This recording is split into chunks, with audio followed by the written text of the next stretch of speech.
भगवद गीता की इस यात्रा में पिछले पड़ाव पर हम लोग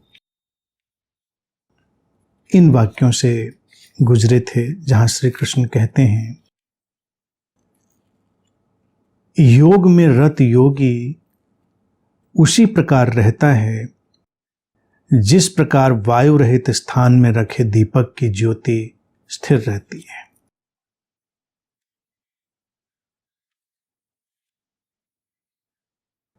एक निष्कंप दशा की बात की थी। श्री कृष्ण ने योगी के लक्षण बताते हुए ये बात रखी थी सामने कि योगी किसी भी परिस्थिति में अकंप रहता है, कांपता नहीं जल्दी जल्दी। ये निष्कंप व्यक्ति जो है यही योगी है श्री कृष्ण की दृष्टि में। देखा जाए तो योगी की इतनी सार्थक, सटीक, सहज, सरल जो अभिव्यक्ति है वो कम ही हुई है, क्योंकि योगी से लोग किसी न किसी तरह की जटिलता का अनुमान लगाते हैं। लेकिन मूल बात है योगी का स्थिर रहना, उसकी स्टिलनेस, उसकी स्थिरता, उसकी जो आंतरिक व्यवस्था है उसका ठहरा हुआ होना, वो सबसे महत्वपूर्ण बात है। तो जो व्यक्ति भी इस ढंग से जीवन में आगे चल रहा है वो योगी है। अब आगे श्री कृष्ण कहते हैं कि जिस अवस्था में योग में रत मन शांत हो जाता है तथा परमात्मा के ज्ञान से शुद्ध बुद्धि परमात्मा का ही साक्षात्कार कराती है, तब परमात्मा में आत्मा प्रसन्नता का अनुभव करती है। इंद्रियों से परे परिशुद्ध बुद्धि द्वारा ग्रहण करने योग्य जो अनंत आनंद है, उसका अनुभव योगी जिस अवस्था में करता है उस अवस्था में वो परमात्मा के स्वरूप से विचलित नहीं होता। परमात्मा को प्राप्त कर उससे बड़ा लाभ और कोई नहीं मानता तथा परमात्मा को प्राप्त अवस्था में योगी भारी दुख में भी अविचलित रहता है। अब यहां पर श्री कृष्ण अनेक शब्दों का उपयोग करते हैं, लेकिन सार में वो एक ही बात कह रहे हैं, अविचलित, एक शांत स्थिर अंतर्मन।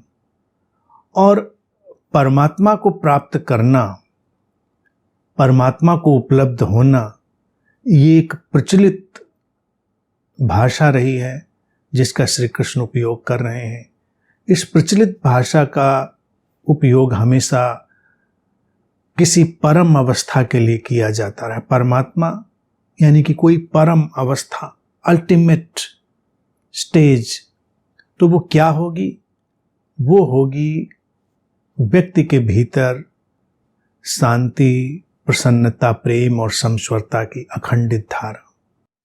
श्री कृष्ण कहते हैं कि वैसे ही तो योगी बढ़ेगा। कहते हैं कि जिस अवस्था में योग में रत मन शांत हो जाता है, शांत हुआ मन और परमात्मा के ज्ञान से शुद्ध हुआ, यानी कि शांति शुद्ध करती है, प्रसन्नता शुद्ध करती है, प्रेम शुद्ध करता है, समश्वरता शुद्ध करती है, परमात्मा का ज्ञान शुद्ध करता है। और इस शुद्ध अवस्था में फिर उसी परमात्मा का ही साक्षात्कार होता है और आत्मा प्रसन्नता का अनुभव करती, यानी कि जो इंडिविजुअल है वो अपने सामान्य जीवन में, दैनिक जीवन में एक गहरी प्रसन्नता से भरा हुआ जीवन जीता है।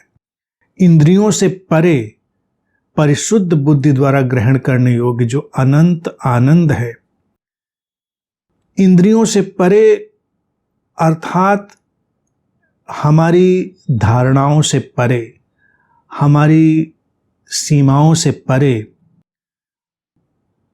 एक अनंत आनंद की अवस्था है। श्री कृष्ण कह रहे हैं उसका अनुभव योगी जिस अवस्था में करता है उस अवस्था में वो परमात्मा के स्वरूप से विचलित नहीं होता।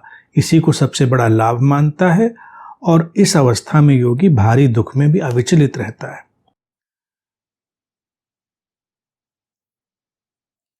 तो अब मूल बात जो वो कह रहे हैं वो यही है कि एक तो इंद्रियों से परे कैसे जाएंगे? वो जाएंगे अपनी धारणाओं, अपनी मान्यताओं, उनको पार करके। इंद्रियां केवल द्वार हैं और हम द्वार को ही सब कुछ अगर मान लेंगे तो फिर हम अटक जाएंगे, हम रुक जाएंगे। हमको आगे और आगे जाना है। द्वार तो केवल प्रवेश के लिए होता है, फिर तो हमको एक्सप्लोर करना है जीवन की चरम गहराई को, चरम ऊंचाई को। उसके पार श्री कृष्ण कह रहे हैं क्या है? अनंत आनंद। और भारतीय दर्शन ने हमेशा ये बात कही है कि व्यक्ति आनंदमय है। जैसे योग व्यक्ति के 5 कोशों की बात करता है, अन्न में, प्राण में, मनोमय, विज्ञान में जो है कोश, उसमें वो अंतिम कोश को कहता है आनंदमय कोश, यानी कि आंतरिकता। अब कोश को ऐसे ढूंढने जाएगा कि एक एक सेल, एक एक बॉडी कहीं एक दूसरे के ऊपर ओवरलैप करती हुई है, ऐसा नहीं होता। पारिभाषिक शब्दों को समझना चाहिए। पुरानी भाषा और आज की भाषा में हम कैसे चीजों को देखेंगे वो दृष्टिकोण रखना पड़ेगा। अब इन लोगों ने, जिन्होंने भी, जैसे ये योग और तंत्र में वर्णन हो गया, तो उसको फिर वो एक लेयर या एक बॉडी उसकी तरह तलाशने लगते हैं और उसकी परिकल्पना भी करने लगते हैं। वो परिकल्पना ही उनके लिए फिर बाधा बन जाती है, क्योंकि कल्पनाओं में अटका व्यक्ति उस अनंत आनंद तक तो जा ही नहीं पाएगा। इसीलिए श्री कृष्ण ने कहा, एक तो इंद्रियों से परे शांत हुआ मन और शुद्ध बुद्धि। शुद्ध बुद्धि क्या है? अनकंटेमिनेटेड इंटेलिजेंस। शुद्ध बुद्धि तो ऐसी कहीं नहीं मिलती, कहीं से हम छान कर निकाल लें। अनकंटेमिनेटेड। अब ये इंटेलिजेंस, ये हमारा माइंड अनकंटेमिनेटेड कैसे होगा, कैसे शुद्ध होगा? जब हम बाहरी प्रभावों को, बाहरी धारणाओं को उसके ऊपर आरोपित नहीं होने देंगे। तो ये हो गई शुद्ध बुद्धि। हम बस जीवन जैसा है उसके साथ वैसे ही चलेंगे, उसके साथ हम वैसे ही आगे बढ़ेंगे। कोई अलग से हम चीज आरोपित नहीं करेंगे।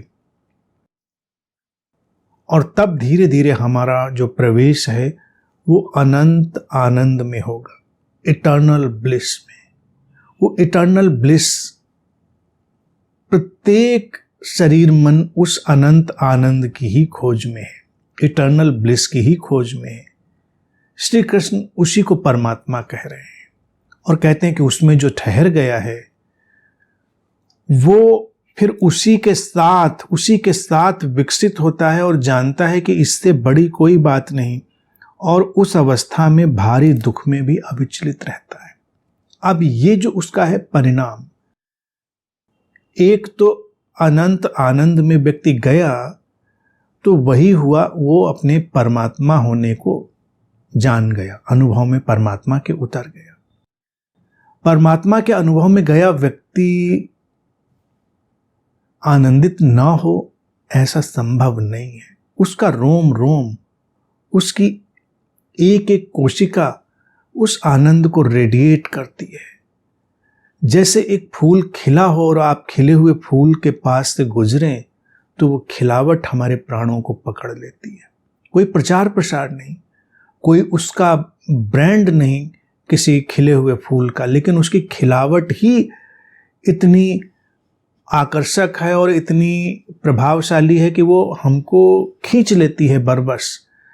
ऐसे ही परमात्मा को उपलब्ध व्यक्ति है, वो है तो खिले हुए फूल की तरह, अनंत आनंद से भरा हुआ, रेडिएट हो रहा है, विकिरणित हो रहा है उसके भीतर से वो आनंद। और उस आनंद में वो बड़ी सहजता से एक शिशुवत स्थित है। एक जैसे छोटा बच्चा भी तो आनंद में ही होता है, फिर धीरे धीरे आनंद खोता चला जाता है, लेकिन जो छोटा बच्चा है, शिशु है, वो उस आनंद के स्रोत में ही स्थित है, वो अनंत आनंद में ही है। निरंतर कुछ भी करता हुआ, जो कुछ भी है उसमें वो बस एक इटर्नल ब्लिस से भरा हुआ है। इसलिए तो हम कहते हैं बच्चे परमात्मा का रूप होते हैं। परमात्मा का रूप होकर लोग क्या करते हैं, बच्चों की पूजा शुरू कर दो। कई लोग करते भी हैं ना बच्चों की पूजा, और बच्चों की पूजा में भी लोगों ने भेदभाव बना लिया है। बेचारे लड़के तो कई बार उतने नहीं पूजे पाजे जाते हैं, कुछ ऐसे अवसर त्योहार आते हैं तो वो छोटी बच्चियों की पूजा जरूर करने लगते हैं। ये देवी हैं तो इनकी पूजा कर लो। बैठकर कई लोग उनकी आरती उतार लेते हैं, पैर धुल लेते हैं। छोटे बच्चों की पूजा, उनको तो पूजा कर लिया, कुछ बड़ा भारी काम कर लिया। तो इसमें लड़के लड़की का भेद नहीं होना चाहिए, वो भी एक जेंडर डिस्क्रिमिनेशन है। बच्चे परमात्मा का रूप हैं तो ये वो जेंडर फ्री हैं, वो चाहे बच्चियां हों चाहे बच्चे बालक हों, माने लड़के लड़की कोई भी हो। लेकिन हम वहाँ भी जेंडर डिस्क्रिमिनेशन के साथ ही चलेंगे, तो कोई जेंडर डिस्क्रिमिनेशन नहीं। बच्चे परमात्मा का रूप है तो उनकी पूजा थोड़ी करनी है, उनको समझना है, उनके जीवन को आत्मसात करना है, उनको देखना है कि वो कैसे वर्तमान में जीते हैं उस अनंत आनंद में बने हुए। उसके लिए क्या जीवन शैली आ जाएगी, वो श्री कृष्ण कह रहे हैं कि वो दुखमुक्त जीवन शैली है। वो दुखों में विचलित नहीं होता, दुखों से मुक्त जीता है।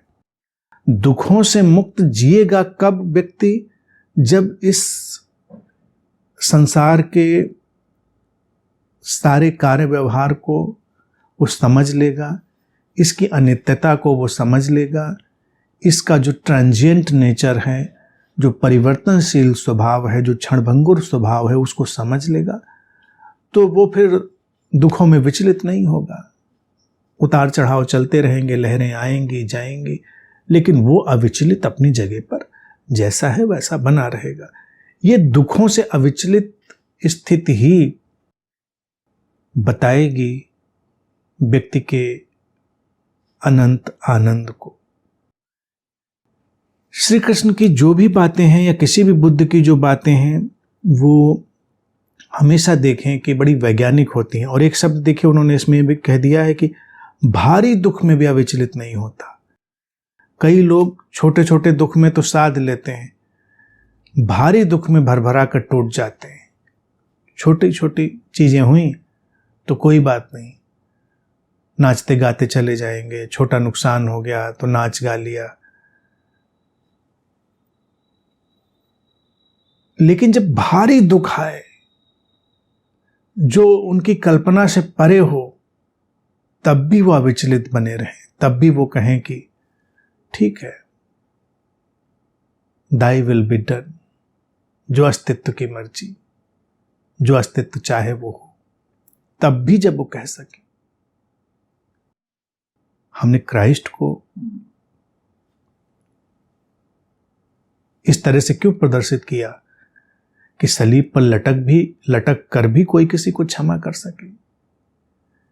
हमने बुद्ध को ऐसा क्यों डिपिक्ट किया कि खराब विषाक्त भोजन खा लेने के बावजूद भी वो अविचलित रहें। और हमने श्री कृष्ण को ऐसा क्यों डिपिक्ट किया, ऐसा क्यों दिखाया कि तीर लगे उनके पाँव में और वो मुस्कुरा दें, वो कहें कि चलो काम पूरा हुआ, लीला समाप्त हुई। ये अविचलित अवस्था का प्रतीक है। अविचलित भारी दुख, अब किसी के अपने जीवन जाने से भारी दुख क्या होगा, सबसे भारी दुख है, लेकिन उसमें भी वो अविचलित बना रहेगा। यही तो बात है। मान सम्मान उसको जो हम बटोरते हैं वो चला जाए और अविचलित बना रहे। पहले श्री कृष्ण जो बात ये कह रहे हैं, पहले के समय में तो अविचलित होने की इतनी बड़ी बात है और आज के समय में भी वही है। लेकिन आज तो लाइक्स, सब्सक्राइब्स और फॉलोअर्स, इनके घटने बढ़ने से ही लोग विचलित हो जाते हैं। दाएं बाएं के कमेंट से ही विचलित हो जाते हैं, मरने मारने पर उतारू हो जाते हैं। तो ये जो भारी दुखों में अविचलित रहने की अवस्था है, ये यही बताती है कि अनंत आनंद में ठहरा है व्यक्ति। और अनंत आनंद में ठहरा कैसे है? हमेशा नाचता नहीं घूम रहा है वो अनंत आनंद, वो परम शांति में है। कैसे? परम स्थिरता में, उसके अंदर एक परम स्थिरता है, निष्कंप ज्योति जल रही है। तो अनंत आनंद को जब लोग परिभाषित करते हैं, डिफाइन करते हैं, तो अक्सर उनको लगता है कि नाचने गाने, आनंदित झूम रहे हैं। हो सकता है अनंत आनंदित व्यक्ति कभी झूमे ही ना, कभी नाचे ही ना, कभी कुछ गाए ही ना, अनंत आनंद में हो सकता है, क्योंकि उसके भीतर वो निष्कंप ज्योति प्रज्वलित है। प्रकृति पूरी अनंत आनंद में है, लेकिन क्या वो हमारी तरह से नाचती गाती दिखती है? उसका अपना नृत्य गान है, उसका अपना उत्सव है। कैसा है उत्सव उसका? गहनतम जीवंतता के रूप में। जब भी गहनतम जीवंतता के रूप में अभिव्यक्ति होगी, वो अनंत आनंद की अभिव्यक्ति होगी, अनंत शांति की अभिव्यक्ति होगी, और गहनतम रूप से विचलित उस समय व्यक्ति होगा।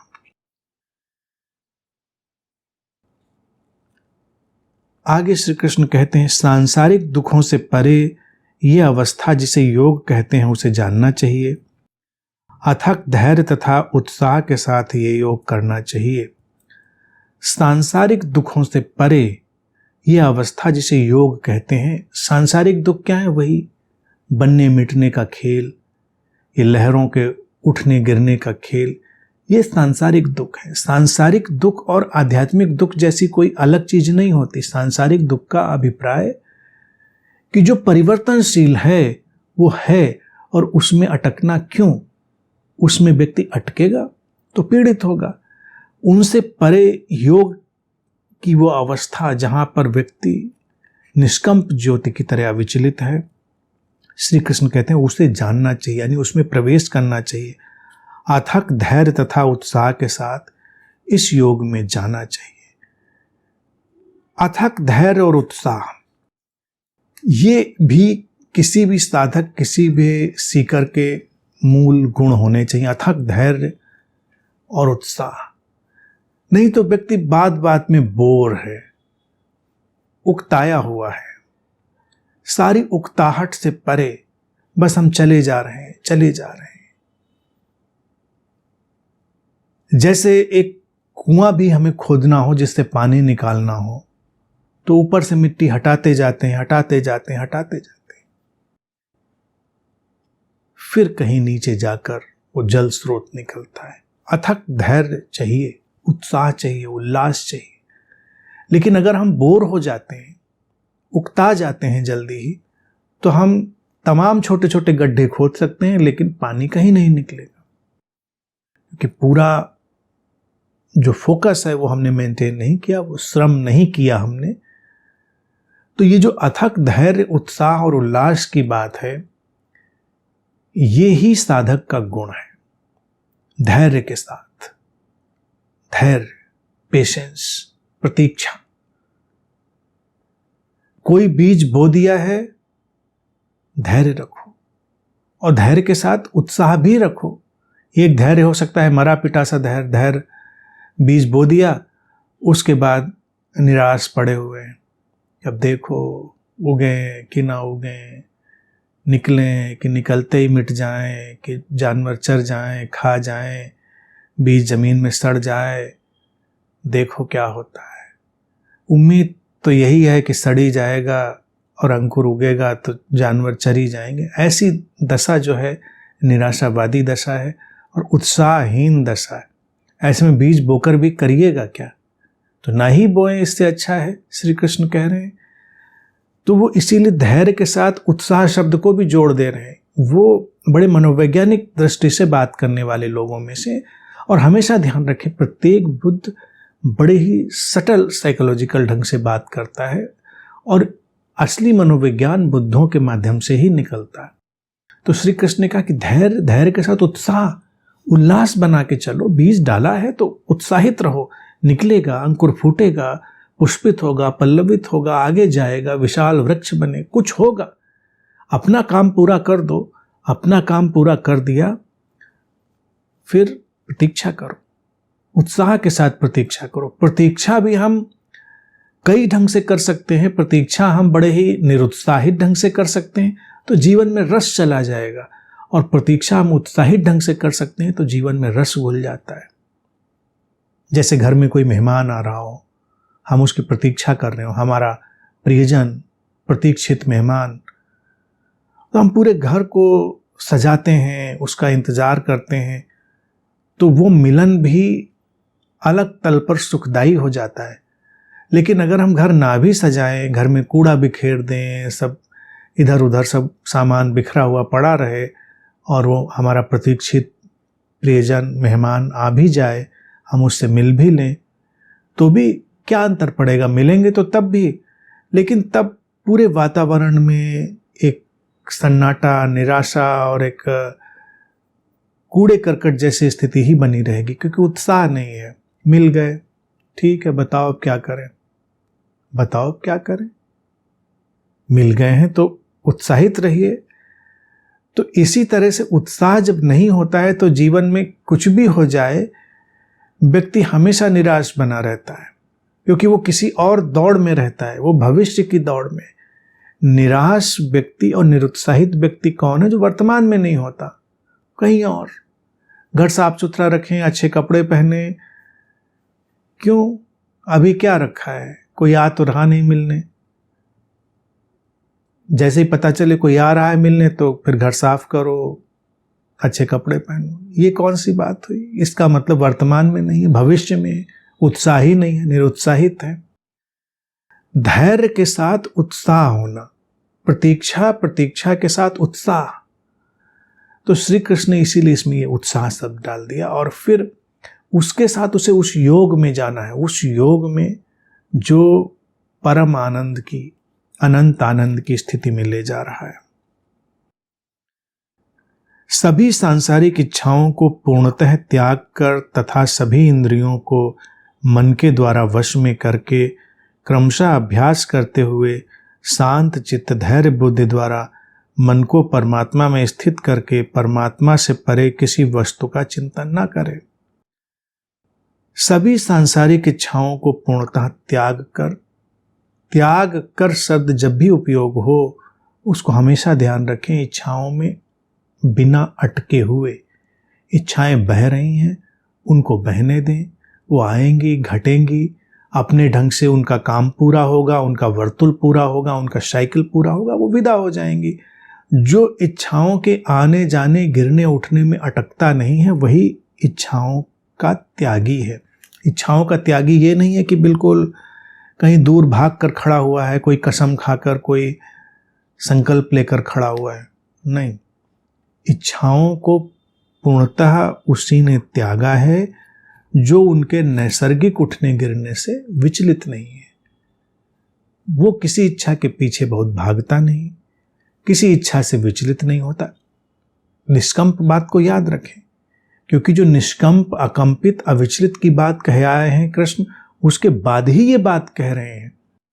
तो इच्छाओं का त्याग कैसे होगा? विचलित होकर। कोई इच्छा उठ गई भीतर, मान लो किसी भी चीज की इच्छा उठ गई, तो हम विचलित हो जाएंगे क्या? विचलित हो गए तो त्यागी नहीं। त्यागी लोग हमेशा विचलित रहते हैं। त्यागियों को देखो, उनसे ज्यादा विचलित आत्मा नहीं मिलेगी कहीं। त्यागियों को, साधुओं को देखो कितने विचलित हैं। जिन जिन चीजों को, जिन जिन इच्छाओं को वो त्याग कर आए हैं, उधर जाने से ही घबराते हैं। घबराए, पता नहीं क्या हो जाएगा। तो वो अपनी एक अलग दुनिया बनाना चाहते हैं, वो एक अलग से ककोन में बंद होना चाहते हैं, अलग शेल में बंद होना चाहते हैं, जिससे इच्छाएं खत्म हो जाए। लेकिन जो अविचलित रहना सीख गया है, उसी ने इच्छाओं का पूर्णतः त्याग कर दिया। इच्छा उठी अंतराकाश में, पूरी होनी हुई, पूरी हुई, नहीं पूरी होनी हुई, विलीन हो गई। इच्छा के पीछे भागा नहीं। जब इच्छा नहीं उठी तो इच्छा की कामना नहीं की कि काश ऐसा होता, काश वैसा होता। वो ऐसा होता और वैसा होता में नहीं है, वो विशुद्ध वर्तमान में ये है। इस समय भूख लगी है, भोजन कर लेगा, प्यास लगी है, पानी पी लेगा, नींद लगी है, सो जाएगा, उठ जाएगा, जग जाएगा, चल जाएगा, जो करना है कराएगा। अब भूख नहीं लगी है तो भी वो सोचे कि भूख लगेगी तो क्या करेंगे, तो अब इच्छाओं के पीछे भागने का पागलपन शुरू हो जाएगा। भूख लगेगी तब क्या करेंगे, तब जो करेंगे तो देख लीजिएगा क्या करेंगे। तो इच्छाएं भविष्य की एक काल्पनिक दुनिया का रचना वही है। जब भविष्य की काल्पनिक दुनिया हम रच डालते हैं तो वो इच्छाओं के पीछे हमारा आसक्त ढंग हो जाता है। और इच्छाओं को पूर्णतया त्यागने का ढंग क्या होता है? जब अंतर आकाश में उनके उठने गिरने से हम निर्लिप्त अविचलित बने रहते हैं। कोई विचलित नहीं। क्यों विचलित हो रहे हैं? इच्छाएं निर्दोष हैं। इतनी इच्छाएं थोड़ी प्रभावशाली हैं कि हमको पूरी तरह से झकझोर डालें। वो आई गई, उन्होंने अपना काम किया, हम अविचलित उनके आने जाने को देखते रहे। सभी इंद्रियों को मन के द्वारा वश में करके, मन ही एक उपकरण है जिससे हम चीजों को समझते हैं। मन के द्वारा ही सब कुछ समझा जाता है। तो इंद्रियों को मन के माध्यम से वश में करने का अर्थ है इंद्रियों से मैत्री, इंद्रियों से प्रेमपूर्ण व्यवहार। वो जैसी है उनको वैसे रहने देना, बस वो वश में है। अभ्यास करते हुए शांत चित्त, धैर्य, बुद्धि द्वारा मन को परमात्मा में स्थित करके परमात्मा से परे किसी वस्तु का चिंतन न करें। अब वो कह रहे हैं कि अभ्यास किसका करेंगे? लोग कहेंगे कि जप का अभ्यास करेंगे, योग का अभ्यास कर लेंगे, या कोई हम अलग साधना ले आएंगे उसका अभ्यास कर लेंगे। क्या अभ्यास कर लेंगे? अभ्यास करो नित्य प्रति के जीवन में शांति को विकसित करने का, प्रसन्नता को विकसित करने का, प्रेम को विकसित करने का, समस्वरता को विकसित करने का। ये अभ्यास भी है। अनायास तो है, स्पॉन्टेनियस तो ये हैं, लेकिन एटीट्यूड बनाकर, अपना एटीट्यूड बदल कर हम उस एटीट्यूड के साथ जा सकते हैं। वो अभ्यास हो गया। जैसे हम कहाँ उठते हैं प्रत्येक सुबह इस भावदशा के साथ कि आज हम इनको नर्चर करेंगे, इन भावनाओं को, अपनी इन अंतर्दशाओं को हम सींचेंगे। ऐसा नहीं कि रोज सोचना है, लेकिन ये भीतर एक अंतर्धारा बह रही है कि हम प्रसन्नता का हर संभव पोषण करेंगे, हर संभव शांति का पोषण करेंगे, हर संभव हम प्रेम और समस्वरता का पोषण करेंगे। पोषण करने का अर्थात है उनकी स्थितियां जहां कहीं बन रही होंगी उनको बनने देंगे, लेकिन हम ठीक इससे विपरीत स्थितियों को बनाने में तो लगे रहते हैं और उन स्थितियों को बनाने में हम ध्यान नहीं देते। तो किसी साधक का अभ्यास ही है कि बस वो शांति के बिंदु ढूंढे, शांति के कोने ढूंढे और शांत होता चला जाए। प्रसन्नता का एक भाव ले और निरंतर प्रसन्न होता चला जाए। हर परिस्थितियां, हर उतार चढ़ाव में उसको देखे। इसी उन्होंने कह दिया शांत चित्ती, धैर्य, फिर पेशेंस रहेगा और मन को परमात्मा में स्थित करके परमात्मा से परे किसी वस्तु का चिंतन ना करें। परमात्मा वही है, अनब्रोकन फ्लो ऑफ लाइफ, अखंडित अवस्था। परमात्मा के सिवा किसी विषय का चिंतन ना करे तो लोगों को परमात्मा क्या नजर आता है? उनकी कल्पनाओं का परमात्मा, कल्पनाओं का परमात्मा। कभी देखें कितनी हास्यास्पद स्थिति है। परमात्मा के सिवा किसी बात का चिंतन न करे तो किस बात का चिंतन करेगा? किसी ने कृष्ण को परमात्मा बना लिया है तो कृष्ण कृष्ण का चिंतन करता रहेगा। किसी ने राम को परमात्मा बना लिया है, किसी ने बुद्ध को बना लिया, किसी ने इसको बना लिया, उसको बना लिया। ये हम क्या करेंगे चिंतन में? कभी परमात्मा का चिंतन करने की बात सोचे तो हम एकदम से अवाक खड़े रह जाएंगे। वो व्यापकता, विराटता, जीवन का विराट अंतर संबंध, जीवन का विराट अंतर्जाल, हम उसका चिंतन ही कैसे कर सकते हैं? हम कहते हैं ना कि परमात्मा ही तो सर्वव्यापी है। हम इस ब्रह्मांड का ही चिंतन नहीं कर सकते, इतना व्यापक, इतना इंट्रिकेट, इतना जटिल, हम उसका ही चिंतन नहीं कर सकते तो हम परमात्मा का चिंतन क्या खाक करेंगे। बाहर भी अगर हम देखें तो जीवन का इतना विस्तार है कि हम उसका चिंतन कहाँ कर पाएंगे। तो जब परमात्मा का चिंतन कहा जाता है तो उसका तात्पर्य यही होता है परमात्मा की अभिव्यक्ति का अपने भीतर निरंतर पोषण करना, नर्चर करना। परमात्मा की अभिव्यक्ति किस रूप में आएगी? क्या आपको कुछ विजन्स दिखने लगेंगे? आप के अंदर कोई अलौकिक शक्तियां आ जाएंगी जो कि किसी के भीतर नहीं आती? क्या होगा जिससे पता चलेगा कि परमात्मा की अभिव्यक्ति होनी शुरू हो गई है? लोग हमेशा से इस बात में कंफ्यूज रहे हैं कि कैसे पता चलेगा परमात्मा की अभिव्यक्ति हो गई है। तो इसके लिए लोगों ने तमाम कल्पनाओं के जाल खड़े किए। जितना यह कल्ट वगैरह का जाल जंजाल है वो इसी कल्पना पर खड़ा हो गया, परमात्मा का चिंतन। तो उनको लगता है फिर किसी अदृश्य शक्ति का चिंतन करेंगे, कोई चक्र होगा, कोई कुंडलनी होगी, तो कोई और दुनिया होगी, तो कुछ अलग डायमेंशन होंगे, तो कुछ ना कुछ वो ऐसी एक काल्पनिक दुनिया का निर्माण वो करेगा।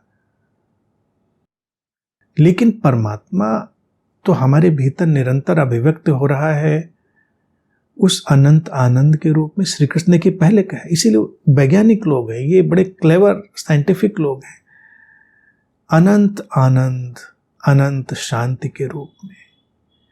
श्री कृष्ण जिसे आनंद कह रहे हैं, हमने उसे प्रसन्नता के तरह ही चुन लिया। हमने कहा कि चलो आनंद शब्द को भी नहीं लेते हैं, क्योंकि आनंद शब्द भी थोड़ा मिस्टिफाई हो जाता है। प्रसन्नता जानी समझी है, छोटी छोटी बातों में हम प्रसन्न होते हैं, तो लोग कहते हैं ये क्या प्रसन्न हो गए, छोटी बात में प्रसन्न हो गए, अच्छा कपड़ा पहन के प्रसन्न हो गए, कुछ अच्छा भोजन करके प्रसन्न हो गए, तो उसको लोग थोड़ा निंदा की दृष्टि से देखते हैं।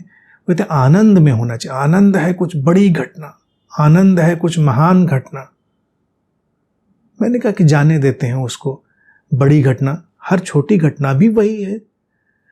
अब क्या परमात्मा किसी बड़ी घटना में ही होगा, वो छोटी घटना में नहीं होगा, तो छोटी घटना कहां से आएगी?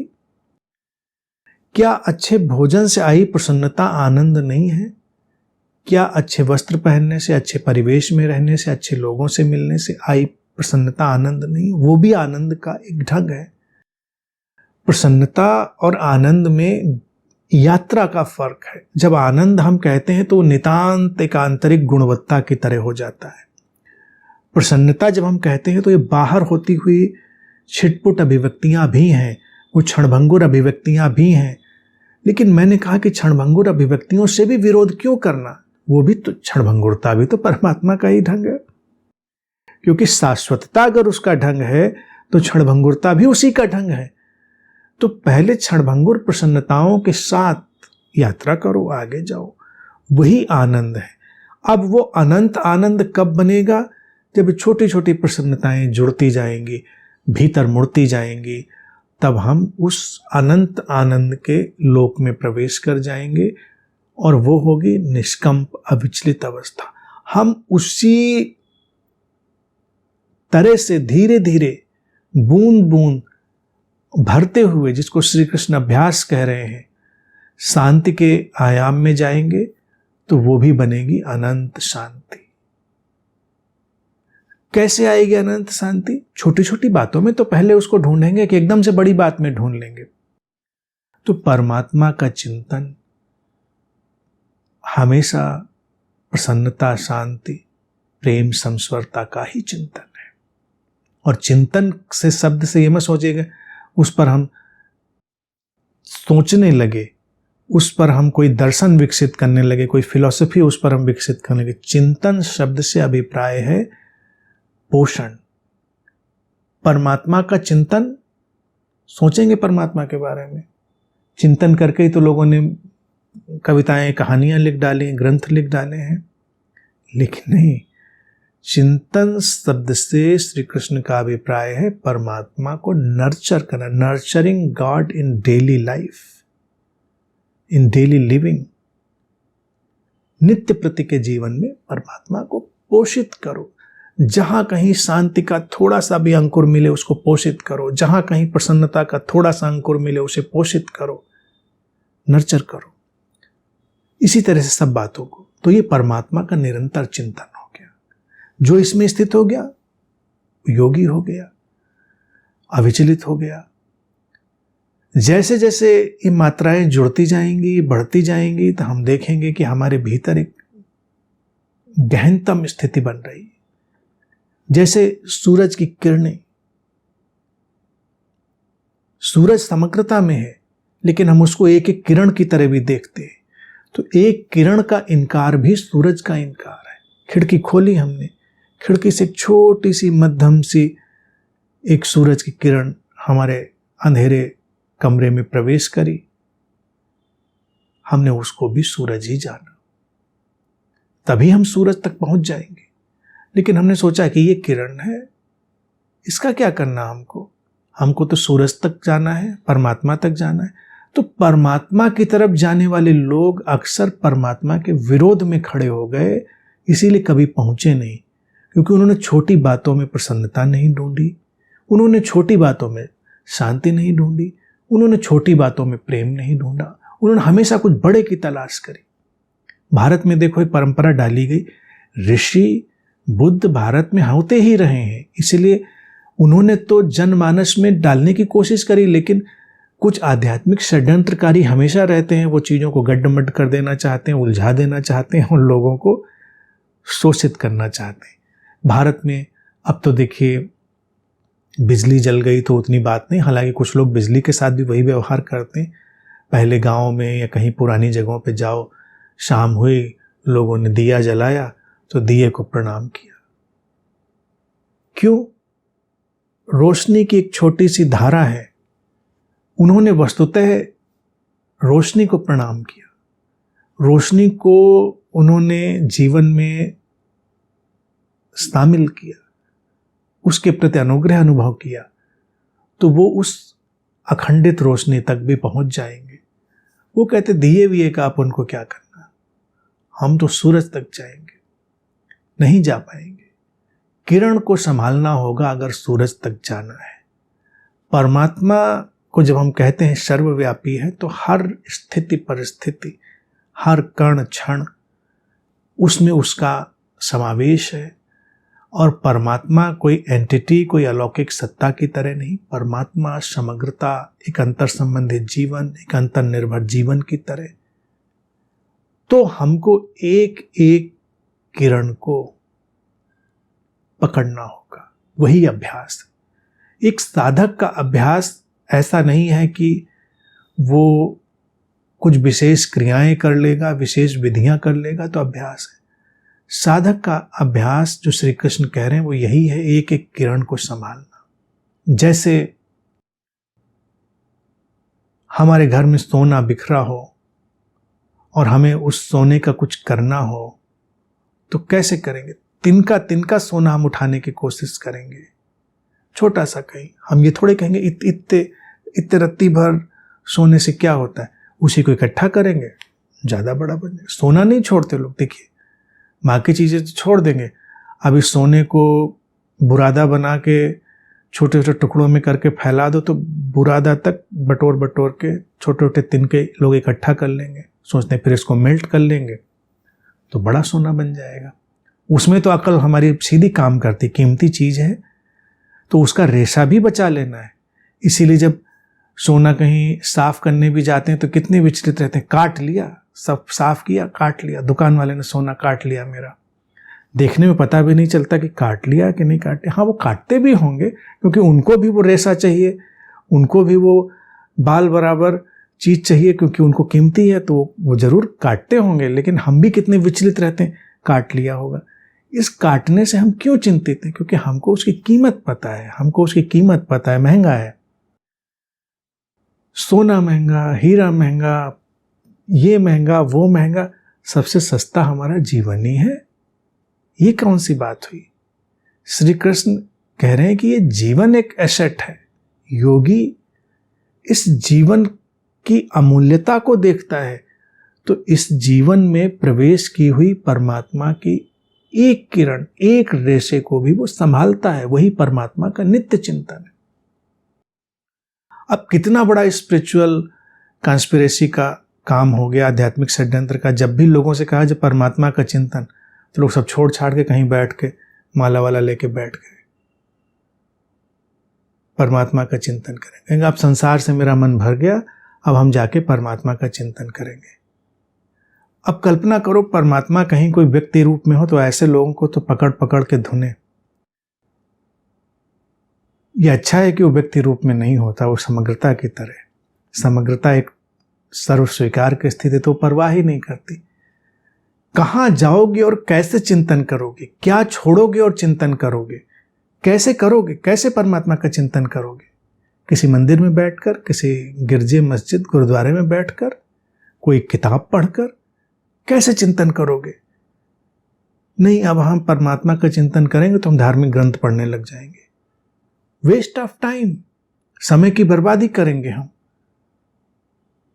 श्री कृष्ण को अगर ग्रंथ पढ़ाने होते तो पहले ही 2, 4, 5, 10 ग्रंथ अर्जुन को पकड़ा चुके होते। नहीं पकड़ाया उन्होंने। अब तक कोई उसको किताब, कुंजी, चालीसा, पचीसा, तीसा कुछ भी नहीं दिया है अर्जुन को। कह रहे परमात्मा का चिंतन करो। कण कण में, क्षण क्षण में उतरती उसकी किरणों को सहेजो, संभालो, संवारो, निखारो। इस जीवन को जितना सुंदरतम बनाओ, उतना ही परमात्मा का चिंतन है। तो अगर परमात्मा का चिंतन करना है तो एक क्षण भी व्यर्थ मत समझो। उस क्षण में उतरते हुए जीवन को सम्मान से देखो। उस क्षण में जो जीवन उतर रहा है उसकी महिमा को देखो, और उसमें से देखो प्रकट होती शांति को, प्रसन्नता को, प्रेम को।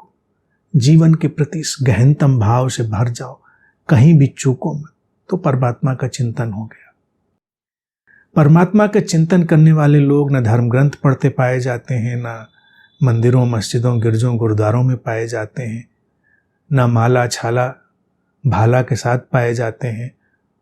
वो जीवन के अनंत आनंद में ठहरे हुए, जीवन की समस्त किरणों का पोषण करते हुए पाए जाते हैं।